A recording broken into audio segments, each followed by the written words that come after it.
ধূপগুড়িতে চাঁদার জুলুমবাজির অভিযোগ। চাঁদার হাত থেকে বাঁচতে বেপরোয়া গতি পিকআপ ভ্যানের ধাক্কা বাইকে পিষে দেয় বাইকে থাকা দুই কিশোরকে। ঘটনাস্থলেই দুজনের মৃত্যু। এরকম ঘটনা যাতে না ঘটে তাই বাঁকুড়ায় কড়াকড়ি। পুলিশের নির্দেশ, জোর করে চাঁদা নেওয়া যাবে না, অভিযোগ পেলে নেওয়া হবে কড়া ব্যবস্থা।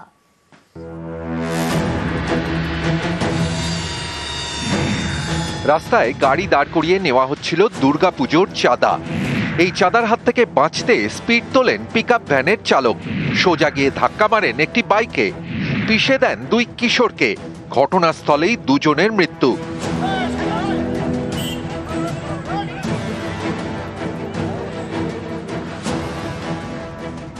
লরি একটা বাগান থেকে আসতেছিল, তারা চাঁদা আটকাইছে, তো ওই ভয়ে মানে তাড়াতাড়ি আসতেছিল, এরা ছিল বাইকে, এদের উপর দিয়ে চলে আসছে।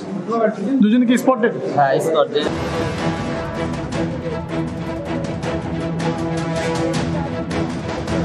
মঙ্গলবার রাতে এই ঘটনা ঘটে জলপাইগুড়ির ধূপগুড়িতে। মৃতদের মধ্যে একজন মৈনাক দত্ত, আরেকজন পার্থ রায়। দুজনেরই বয়স 15। একটু বাজার যাচ্ছি, তারপরে 10 মিনিট পরে আমি এই খবরটা শুনলাম। ওইখান থেকে ব্যাংক থেকে আমাকে একজন ফোন করলো, রবিদা তোমার ছেলে অ্যাক্সিডেন্ট হয়েছে।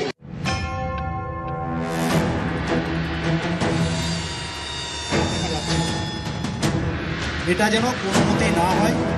বাঁকুড়ার কতুলপুর, এখানে ছোট বড় মিলিয়ে 70-এর বেশি দুর্গাপুজো হয়। এই পুজো কমিটিগুলির সদস্যদের সঙ্গে মঙ্গলবার বৈঠক করেন বিষ্ণুপুরের এসডিপিও এবং কতুলপুর পুলিশ। বৈঠকে কড়া নির্দেশ, পুজো কমিটিগুলি যেন কারো থেকে জোর করে চাঁদা না নেয়। চাঁদা তোলার অভিযোগ আমাদের কাছে আসে, যারা স্বতঃস্ফূর্তভাবে চাঁদা দিতে চান, পুজো কমিটির যে প্রেসিডেন্ট এবং সেক্রেটারি আছেন তাদের বিরুদ্ধে আইনত ব্যবস্থা নেব। তাদেরকে অ্যাওয়্যার করা হলো কিছু পুজো অর্গানাইজারদের জন্য ডুজ এন্ড ডোন্টস যেগুলো থাকে, যেমন সিসিটিভি লাগানোর ব্যাপার এবং তারপর ভলেন্টিয়ার্স রাখার যে ব্যাপারগুলো আছে, ইল্লিগাল যাতে সাবস্ক্রিপশন কারো কাছ থেকে না নেওয়া হয়, এইসব ইস্যুস গুলো নিয়ে আমরা আলোচনা করলাম। রকি চৌধুরী ও দেবব্রত মণ্ডল, নিউজ 18 বাংলা।